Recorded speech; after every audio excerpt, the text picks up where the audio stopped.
Now imagine a world with peace, love, harmony, and where you're paid for just being alive. This is a crazy idea. So just so this is clear, because I want people to understand this idea, right? The idea is that the government writes people a check for, say, $20,000 a year because you're an American citizen. Rich or poor, everyone gets a check, and that's on top of any salary you may earn.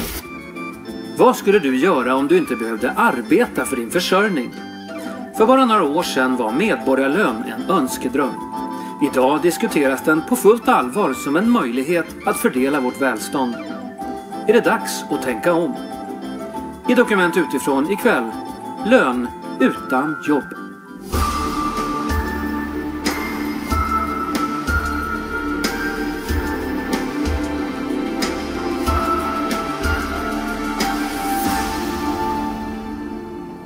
This land is your land. This land is my land. From California, well, to the New York Island. My plan is real simple. Everybody over the age of 21 gets a monthly deposit into a known bank account. I tell you, this land was made for you and me. Dadurch, dass mir die Existenzsorge genommen wird mit dem Grundeinkommen, entsteht für mich ein Freiheitsraum, aus dem heraus ich tätig werden kann. It's really a type of freedom that most human beings have never experienced before. We've always had that thing in the back of our heads: if I don't work, I don't eat. This land was made for you and me. Our middle class is falling apart. People are talking about that now, but they aren't talking about solutions. And this is an obvious solution. For you and me.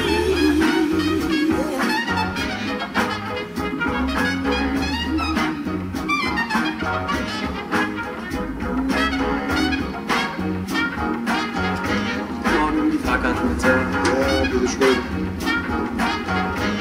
Dankeschön. Gute Fahrt. Gute Fahrt. Der Begriff Innovation ist ja nichts anderes wie die Beschreibung des Phänomens, dass man das Gewordene neu denkt.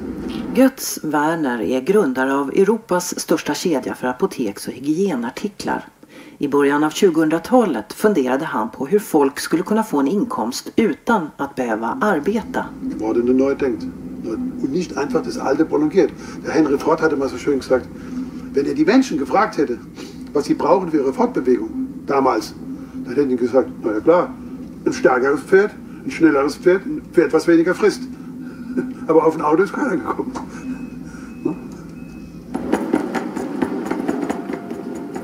Und das merken wir, dass wir mit dem bedingungslosen Grundeinkommen eigentlich eine Kulturfrage stellen.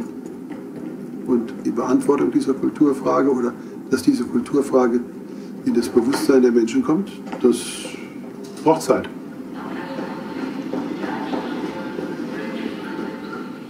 Wenn das Grundeinkommen eingeführt werden würde, weil es die Gesellschaft denken kann, dann verändert sich die ganze Welt. Dann verändert sich die ganze Welt. Dann ist nichts mehr so, wie es vorher war.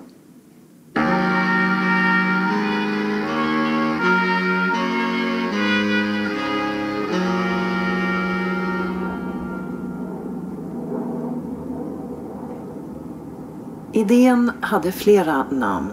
Garanterad basinkomst, negativ inkomstskatt eller medborgarlön.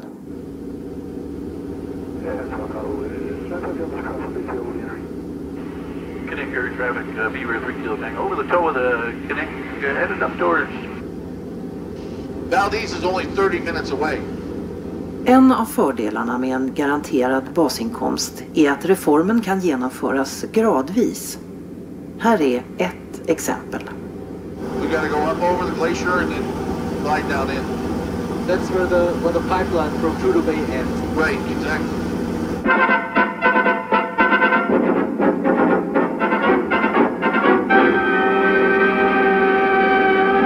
Oil at the North Slope.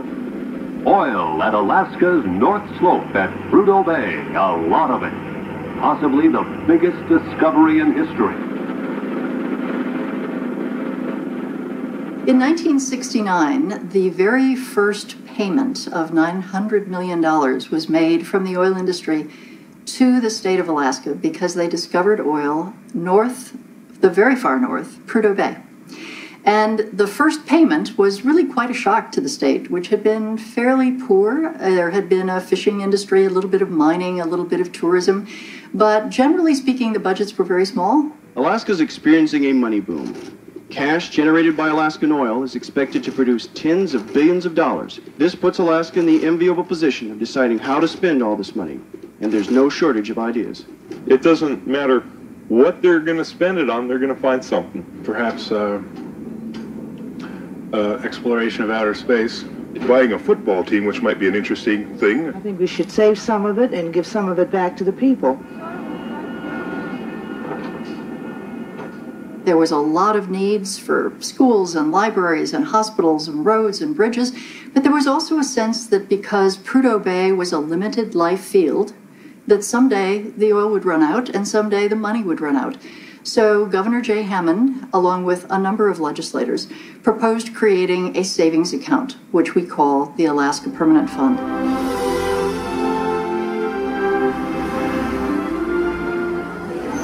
Welcome to Alaska. Here's $1,000. Well, it's about time. But why? We pay every resident $1,000 to allow the oil companies to ravage our state's natural beauty. I'm home. Oh, thanks.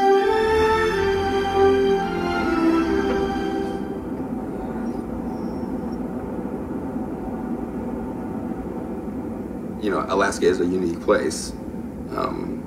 Some people in the continental U.S. still might think it's a foreign country, and you know, it's definitely a unique place to live. Hey, what's up, baby girl? Yeah, on the window. Yeah. As we experience the permanent fund dividend, there's lots of rules about how long you've had to have been here and how many days you could be absent, and exceptions if you're a college student or exceptions if you're in the military or something like that. So every year you have until the end of March to apply and kind of prove that you are a resident of the state, and you fill out the questionnaire, and if you forget to do it by the end of March, you're out of luck that year, which Nathan forgot one year, and it happened to be the year, one that I remember, because it happened to be the year that our governor did a bonus, and so that year the dividend was like almost $3,000, and he forgot. And then in October, end of September, beginning of October, there's kind of this big deal. They're going to announce what the amount is for that year because it changes every year. The 2014 dividend will be distributed to Alaskans beginning October 2nd. That's when the checks will be directly deposited or mailed to those who chose that option. So with that, I'll speak for another half hour before announcing the amount. Commissioner Rodell, the envelope, please. So Alaskans' 2014 dividend amount is $1,884. The oil companies coming in and using our resources, and I think it's a good thing that, you know, Alaska would get something back. Push my foot. And the PFD, as far as I understand, it's part of the revenue from the investments. Half of it gets reinvested back in the fund, and then half of it gets divided amongst all of the citizens of the state. My turn? Now, I'll be safe. Okay, thanks, Lizzie. Oh, man, you got some big muscles, man. So we're a family of 4, and everybody in the family receives the PFD. And giving her... Us personally, since we had kids, we take their PFD and put it towards a college fund. So when they turn, or we think of it as a college fund, I hope they use it as a college fund. I mean, that's quite a bit of money that wouldn't be there otherwise. Yeah. Our kids, if we can continue this, will be strongly in the middle class, maybe even upper middle class. And maybe it's because of the idea that it's going to be harder to hold on to that. I don't necessarily want them to have a better life than we have. If they can just have the life that we have, that would be great, you know?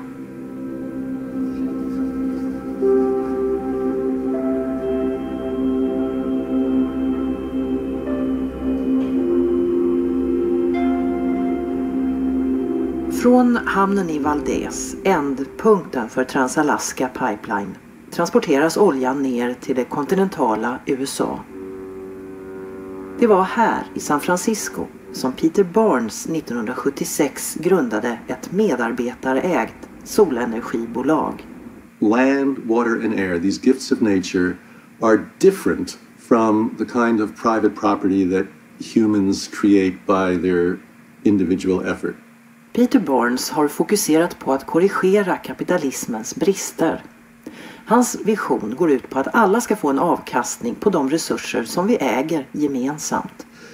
When we create some wealth individually, we have a right to own that wealth individually. But if we receive wealth from the creation, from nature, from the commons, that wealth rightfully belongs to everybody equally.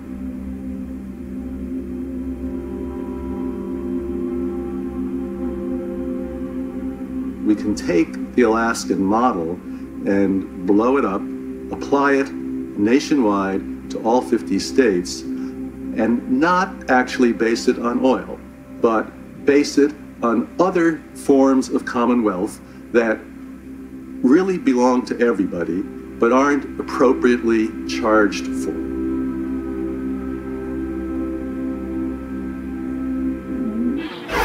The flip side of it with Alaska, right, is this idea of this check to everyone, which does seem so sort of anathema, so un-American, right? So ridiculous that you would just write people checks. But the idea of the government just writing people checks has this very long conservative heritage.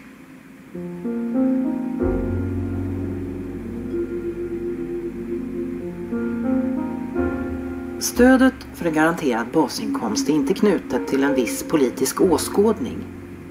Vissa på vänsterkanten menar att en medborgarlön skulle gynna arbetarna eftersom de då befrias från löneslaveriets tyranni. På fackligt håll har många motsatt sig idén eftersom upphävandet av kopplingen mellan inkomst och arbete hotar fackets själva existens. De flesta konservativa föraktar medborgarlönstanken.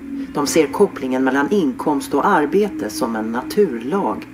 Men förespråkare för de fria marknadskrafterna som Friedrich Hayek och Milton Friedman har stött tanken för att kunna begränsa den statliga byråkratin och eliminera välfärdsstaten. Actually, a basic guaranteed income has a very distinguished intellectual pedigree for libertarians.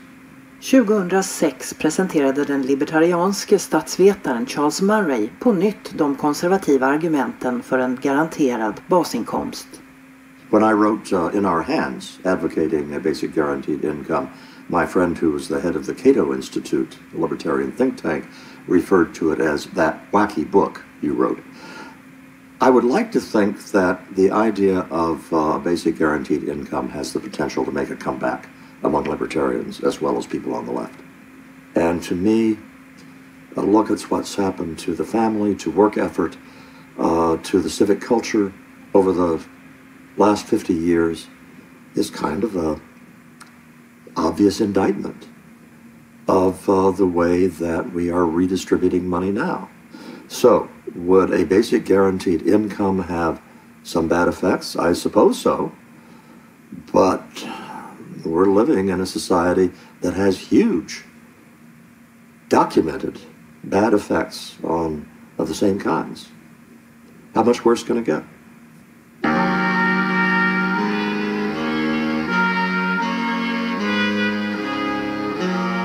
In the last 3 decades after World War II, the vast majority of Americans did well when the economy did well. The bottom 90% did pretty well. Bottom 90% did pretty well. Bottom 90% did pretty well. Bottom 90% begins to do less well. Less well, but they're still getting a majority of the new income. Whoa! What happens in 1982?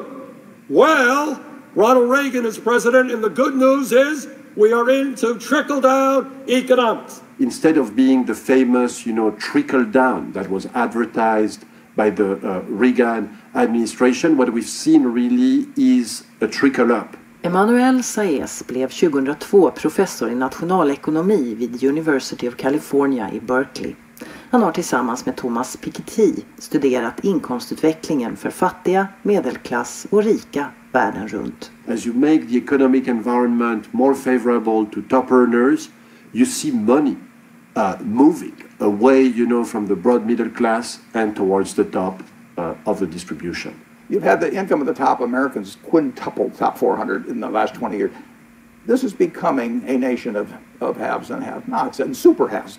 The Reagan Revolution decided, you know, to have, you know, free market forces shape the distribution and remove as many as possible, you know, of the government regulations, and we saw an explosion of inequality.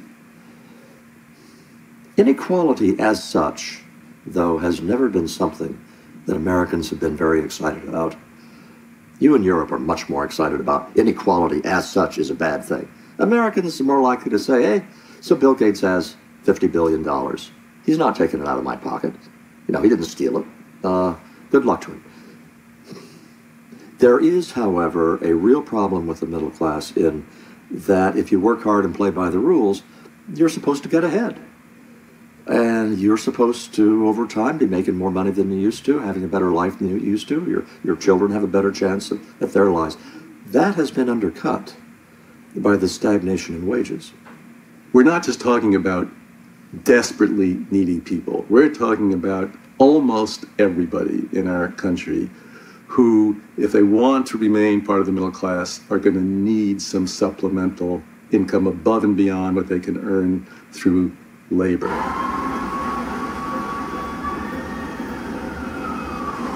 God bless America and God bless New York City.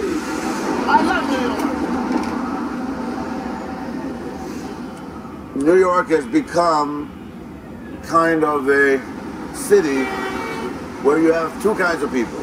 The rich people and everybody else working for the rich people.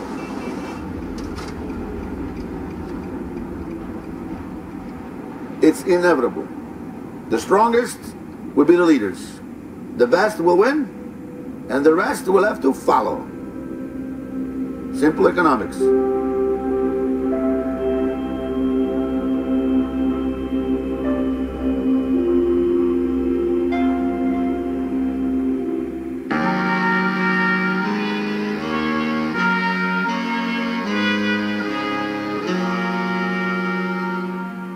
Wir haben diese Ziele der Aufklärungszeit. Freiheit haben wir noch nicht verwirklicht. Das würde erst durchs Grundeinkommen sich wirklich realisieren für den einzelnen Bürger. Und Gleichheit haben wir auch noch nicht. Egalität haben wir auch noch nicht verwirklicht. Wirklich dem anderen gleichermaßen zuzuerkennen, das Zutrauen zu geben, dass er die Sache nicht schlechter macht wie ich. Ich werde nur ganz wenig sagen, weil ich Das ist recht, ja. Ich freue mich sehr auf Ihren Vortrag. Wenn man seine Arbeit liebt, bleibt man den Rest seines Lebens arbeitslos. Arbeit können Sie nicht bezahlen. Wie wollen Sie Frau Merkel bezahlen? Ja, meinen Sie, die wird eindeutig besser in der Ukraine-Krise, wenn Sie deren Bonus ausloben?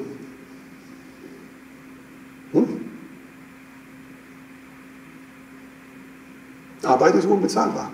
Das muss man klar machen. Und wenn Sie sich mal auf dieses Abenteuer einlassen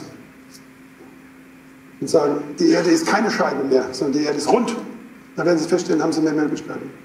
Und dann haben Sie wirklich aus dem tiefsten Innern Arbeit und Einkommen getrennt. Habe ich die Freiheit, Nein zu sagen?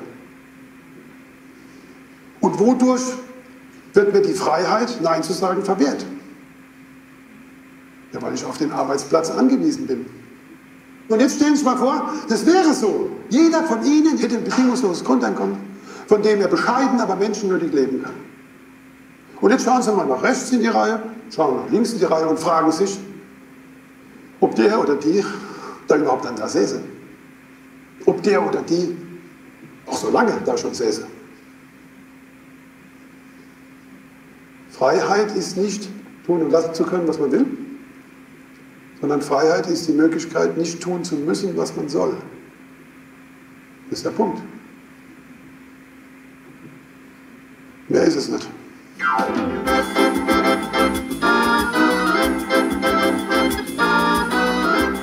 Howdy.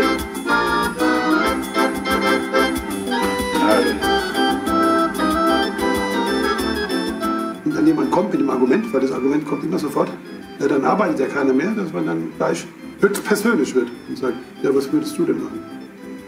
Und dann kriegen sie zu 99,9999% zur Antwort, ah ja klar, ich bin doch jemand. Ne? Weißt du, was ankommt, ne? Schwert sich die Brust ein bisschen und so. Ne? Ich würde natürlich weiterarbeiten, ne? Aber die anderen, die legen es dann auf die faule Haut. Die verschwinden mit ihrer Hängematte im Wald.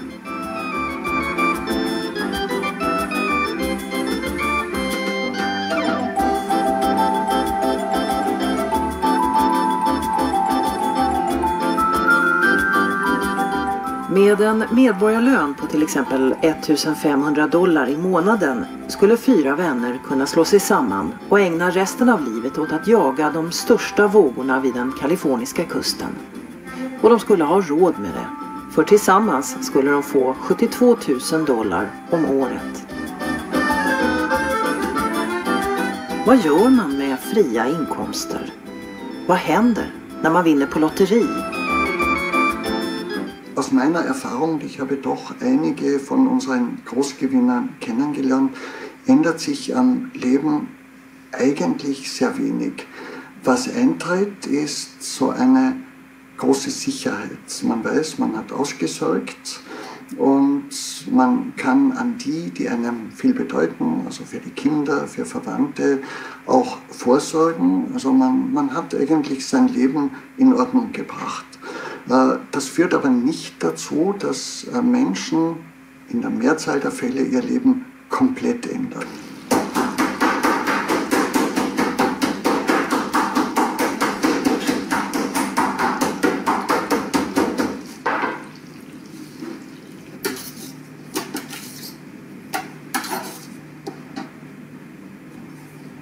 Heute haben wir Frittatensuppe, gemischter Salat, Rindsroulade mit Kartoffelpüree, frisches Gemüse, bitteschön. Mittagsmenü 11,90. Ich bin nicht gerechnet mit einem Hauptgewinn.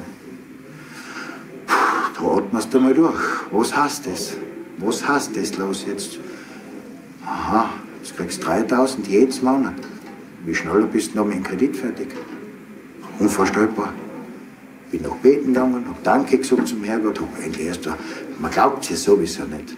Und ich muss sagen, das Schöne dabei ist, wenn du nachher noch einen Erfolg hast, mit den ganzen Mitarbeitern zusammen, dass die Leute sagen, das ist klasse, was ihr macht, dann ist das richtig ein schönes Leben. Es gibt allerdings Menschen, die dann etwas tun, wozu sie vielleicht vorher nicht den Mut hatten, wozu ihnen Geld gefehlt hat und wo die finanzielle Basis gefehlt hat. Und das ist dann schon feststellbar, dass Menschen dann so einen fast revolutionären Ansatz haben und hier etwas völlig Unerwartetes tun, was man ihnen, wenn man sie nicht sehr gut kennt, gar nicht zugetraut oder von ihnen erwartet hätte.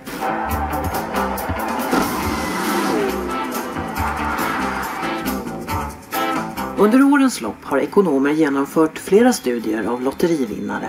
The application of this scientific knowledge has a direct bearing on the everyday life and habits of the average man.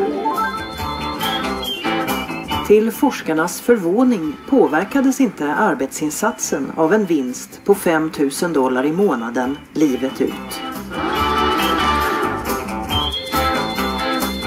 Tvärtom. Tryggheten som följde med den garanterade inkomsten gjorde det möjligt för de flesta vinnare att förverkliga sina drömmar och bli framgångsrika entreprenörer. With the current system that we have, we're facing huge problems of all kinds that a basic guaranteed income will do a lot to solve. I can afford to live with a few people surfing in California on my tax dollars and still think a basic guaranteed income is the way to go.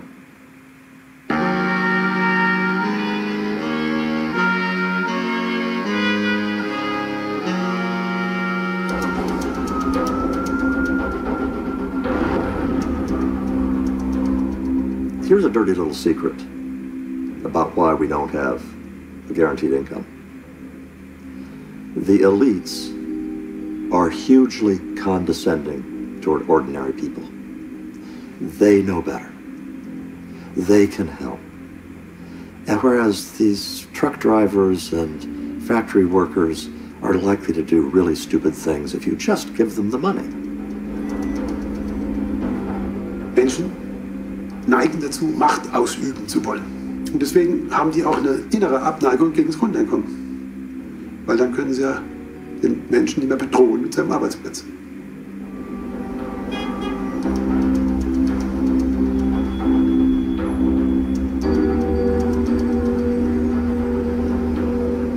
Under 1900-talet kom storföretagens intressen att få överhanden i de västerländska demokratierna.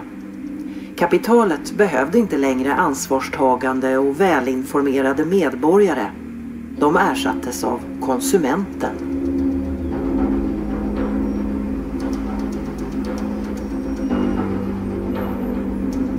I think what democracy means today in reality is to a large extent manipulated consent, not forced consent. Manipulated consent, and manipulated more and more with the help of Madison Avenue.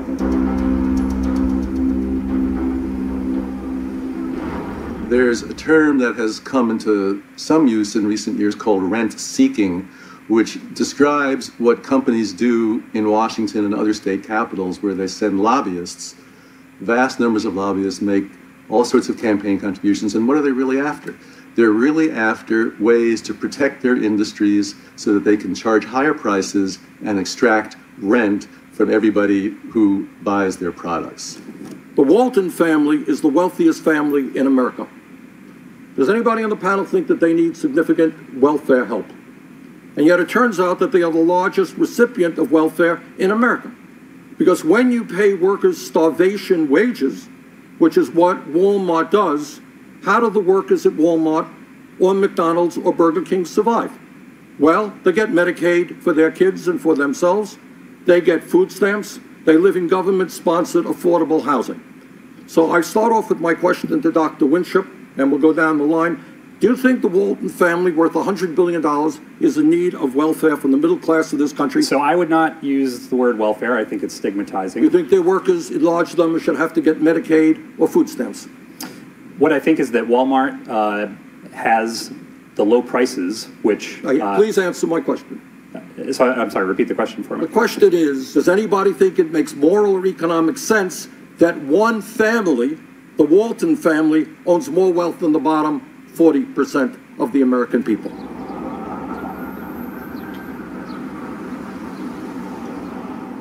–2016, bara 2 år efter det här senatsförhöret, ägde de 6 arvtagarna till Walmart-imperiet lika stora tillgångar som halva den amerikanska befolkningen. Who's Walmart? I'm Walmart.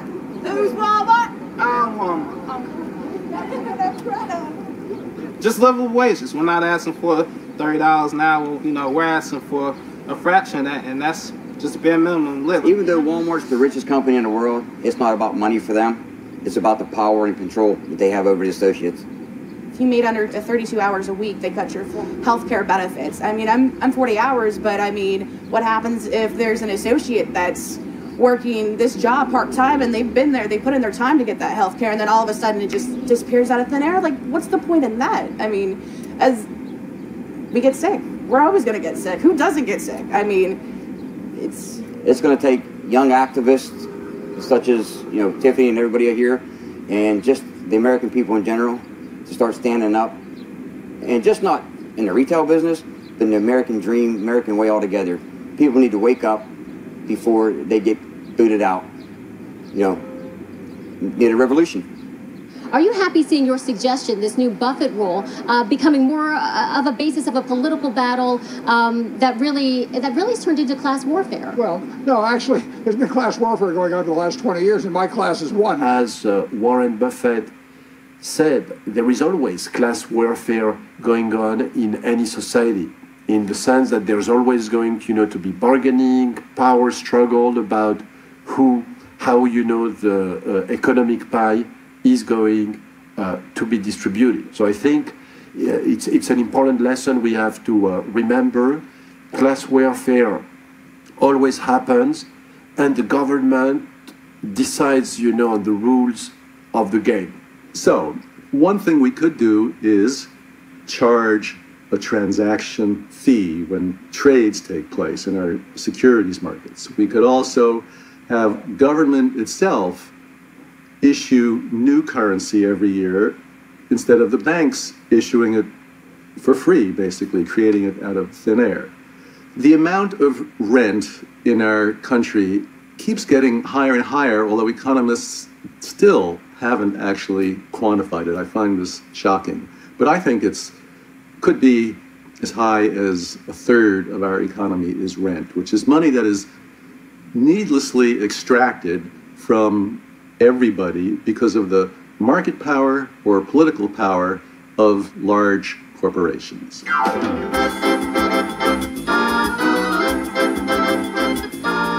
Och det som kallas rent-seeking minskar den ekonomiska effektiviteten. I en studie från 1980-talet drog man slutsatsen att inkomsterna i USA var 45% lägre än de annars skulle ha varit. Capitalism is a system in which economic wealth or capital is used to produce goods for sale, or in other words, to produce new wealth. It thinks that our national wealth is very widely distributed.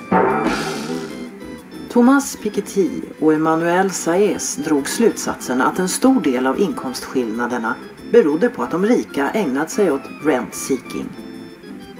Hur hög hade medborgarlönen kunnat vara om de 45% hade använts för att finansiera reformen? Hade den blivit $5,000 om året? $10,000 om året? Eller hade varje medborgare kunnat få $25,000 om året från vaggan till graven?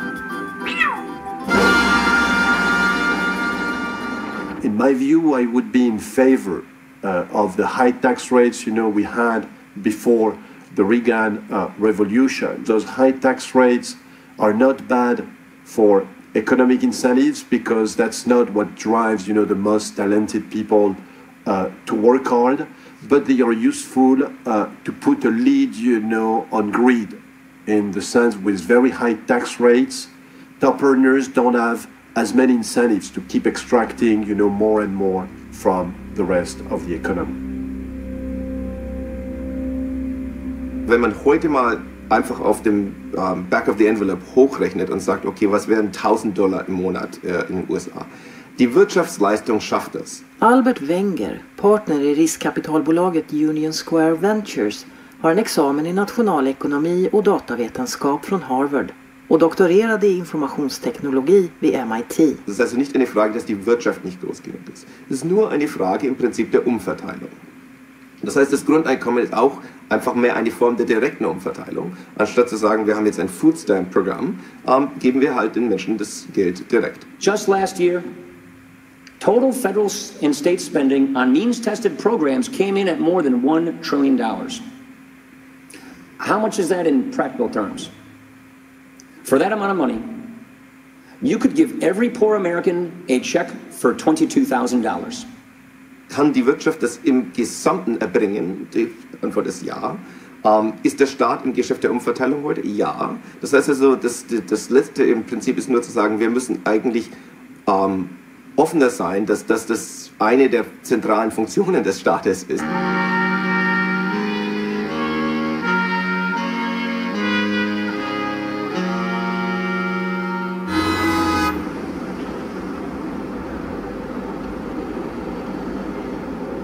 I början av 2000-talet hade Namibia världens mest ojämlika förmögenhetsfördelning.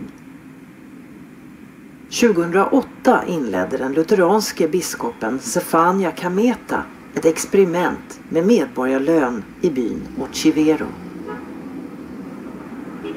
Namibia is a rich country and everybody is acknowledging that. 2015 utsågs biskop Kameta till minister för fattigdomsbekämpning och social välfärd.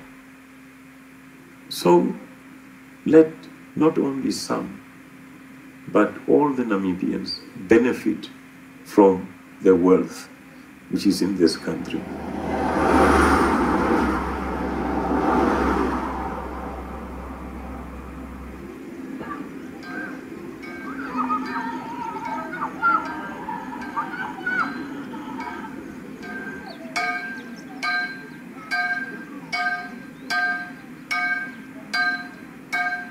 Saya ni bisa bai thwa o da ge hai naga ge bai thwa.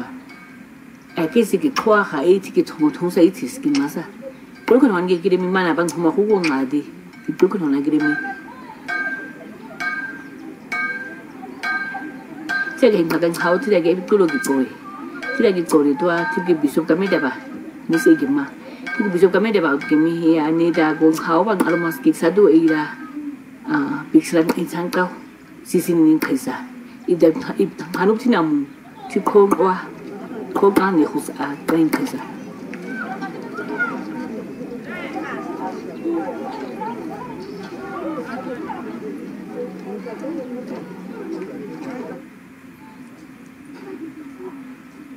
Ne ka kiros nes ta gira pai. Bix marisa. Ne ka kisne sa ta ke uat mai. Last ko ta. Ke ne ka kisa uat mai nesa. Oda ke sa bix ke ta ha ne ka kiros ha ke. Ne ka kiros ka ke kita ne sita ka. Bix ke go o kai ki des ke ko to sa kita ka ni o ta ke ne ka kiros ka.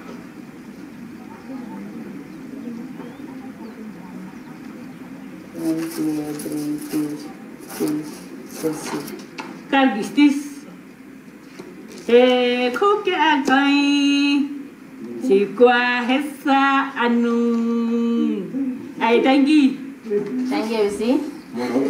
Moron. 1, 2, 3, 4, 5 hundreds. 500. So tira gi ngai ngamar sira gi ho o.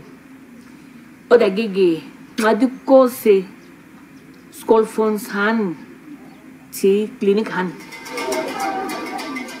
Fira sa si clinic sira kan fira gi fira sa gi begoste hoy. Skoli gi doch dinner sa gi kan.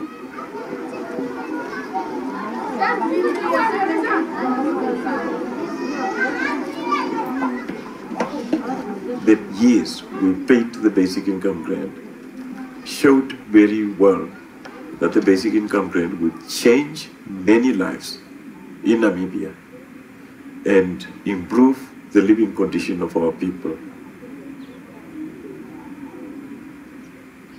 I remember when we went there in 2007, they were scared to meet us because they felt they were dirty, they were not clean, and they were nothing. You have experienced during your stay there that these people can stand before crowds and say what they want to say. So the idea of when you give money to people, you make people lazy, it's simply not true. Bybor som bagaren Katrina Afrikaner som flyttade till Otjivero efter att projektet börjat var inte berättigade till medborgarlön. Men hon drog ändå fördel av den eftersom köpkraften i byn ökade. Under experimentets första år steg sysselsättningen med 25%. Om man räknar bort medborgarlönen steg genomsnittsinkomsten med 1/3. Inklusive basinkomsten fördubblades nästan genomsnittsinkomsten. Lönerna ökade med 19% och intäkterna från egenföretagandet fyrdubblades. Ada masin ni ama. Tinggi mitagi kami upabi. Masin sagin ama. Segi masin sagin ama. Tinga masin sidan ya sisko sidan umne dute dida anak tinga orang kan ge. Ha masin sidan umpuna. Ngadu ko segi huida bixki. With the present government, I've got a lot of hope that the basic income grant will be implemented. The very fact that the present president appointed me as a minister for poverty eradication and social welfare says a lot, and it gives hopes. Come, let's travel into the future. What will we see?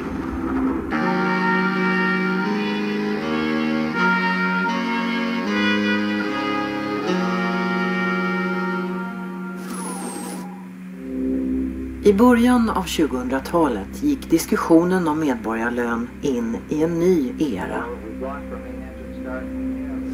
För det var en tid i mänsklighetens historia som i fråga om betydelse bara kan jämföras med den neolitiska revolutionen. För omkring 10 000 år sedan blev jägar- och samlarfolken bofasta, började odla marken och uppfann privat egendom. Ett överflödets paradis gick i graven. Men nu, på 2000-talet, har mänskligheten utvecklat tekniker som är så effektiva att de möjliggör ett nytt sånt paradis, även om arbetet då utförs av maskiner och robotar. 2 frågor återstår. Vem äger resurserna? Och vem äger robotarna? IBM machines can do the work, so that people have time to think. That's what they're best at. Machines should work. People should think. Machines should work. People should think. Machines should work. People should think.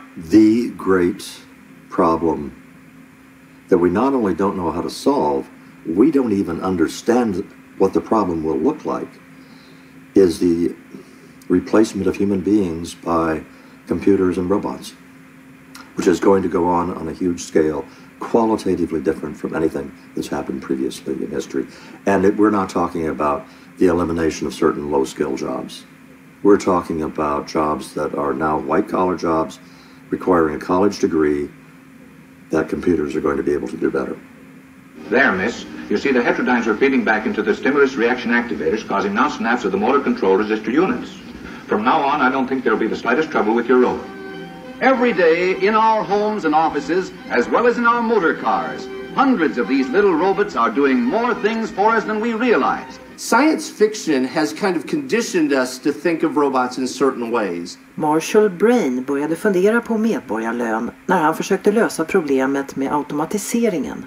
Det vill säga att arbetsuppgifter försvinner. So R2-D2 is definitely a robot to human beings, and C3PO is a humanoid robot, and that is how we sort of intrinsically think about what a robot should look like and what it should be. But robots are currently around us in many different forms already. So an ATM machine is a robot that gives us money and, you know, helps us not have to use a bank teller anymore. Snart kan artificiell intelligens utmana människan på alla upptänkliga områden. Enligt en studie vid Oxford University 2013 hotas nästan 47% av alla jobb av automatiseringen.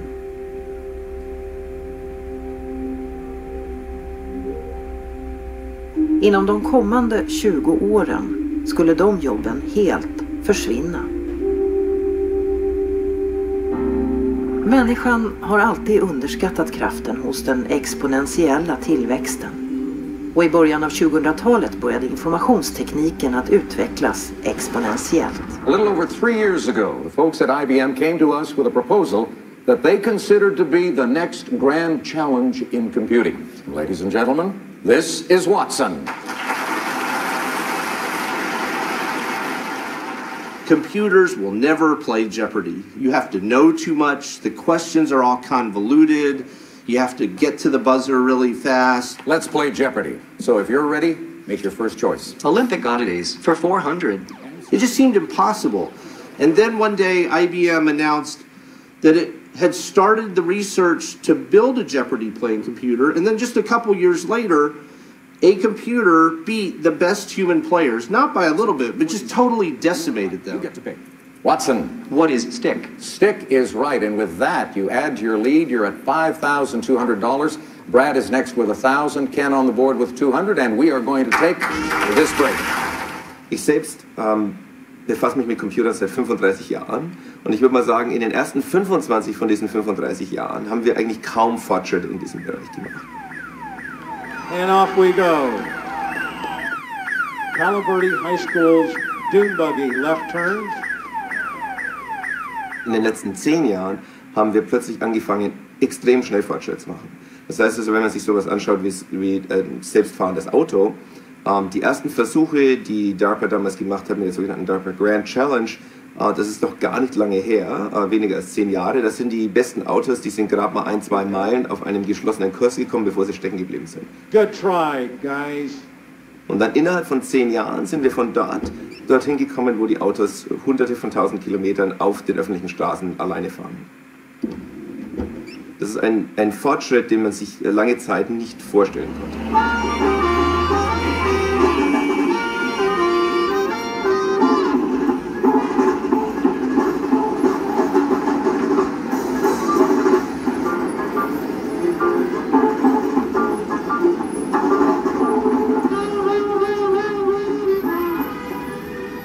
When do you think will be the time when we don't need taxi drivers anymore in New York?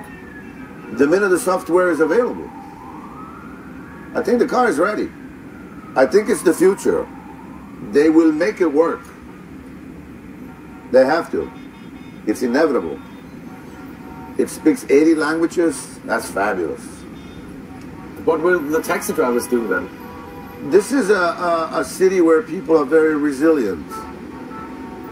Truck drivers and cab drivers and FedEx drivers, those kind of folks, that's maybe 3 million people. Those are going to be early jobs that are lost. It's easy to imagine a lot of construction jobs, especially as vision systems come online. And then you can imagine robotic roofers and bricklayers and things like that happening in the near future. Those are not intellectually challenging jobs. They just aren't. So we'll see a lot of automation there. But surprisingly, at the intellectual level, technologies like Watson have huge applicability in areas like the law and medicine and accounting analysis and so on. So you'll see automation happening in those areas as well and taking out high-end jobs that we might not expect because it turns out they're easy to solve with technology like Watson. In the next half-century, people will see as well as hear around the world.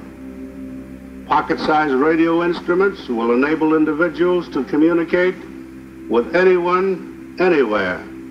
Newspapers, magazines, mail, and messages will be sent through the air at lightning speed and reproduced in the home. We have more powerful tools now than ever before, which means we have more power to determine what our future is going to be. And it's going to be the choice of the politicians and the people who elect them and the people who influence them, many of them at Davos this week. So let's just remember that ultimately it's our choice, not something that happens to us externally.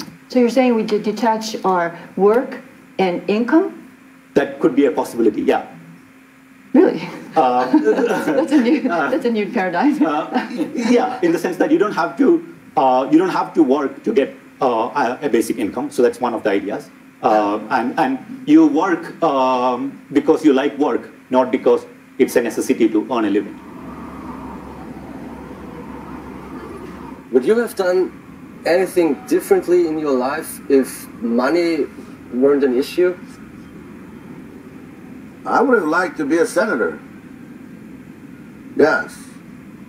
An honest senator for a change. I would have, yes. I would love to help people, listen to their daily hardships, and make it better.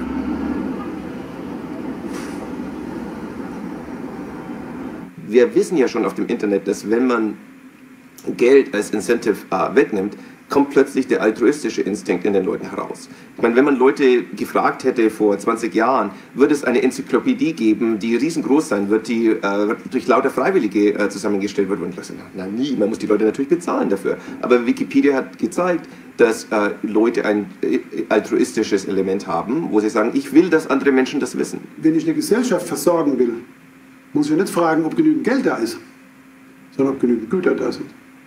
Mit Geld können Sie eine Gesellschaft nicht versorgen. Weil Geld, das ist weder nahrhaft noch schmeckt. Ne? Auch wenn Sie es mit Butter bestreichen. Aber gut, dann brauchen Sie Butter. Ne?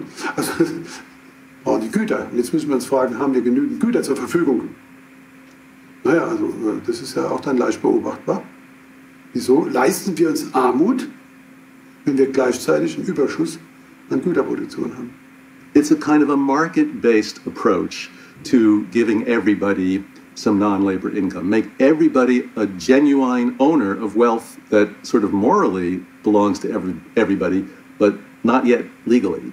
So I'm saying, let's legalize commonwealth. We all could go on perpetual vacation. If you think about it, if robots are doing all the work and producing all the products and doing everything the economy needs, then humans necessarily are free to do whatever they want. What will I do? How will I live? This is the 24th century. Material needs no longer exist. Then what's the challenge? The challenge, Mr. Hoffenhaus, is to improve yourself, to enrich yourself. Enjoy. Men vi behöver inte vänta 300 år för att det här ska hända. Framtiden är redan här.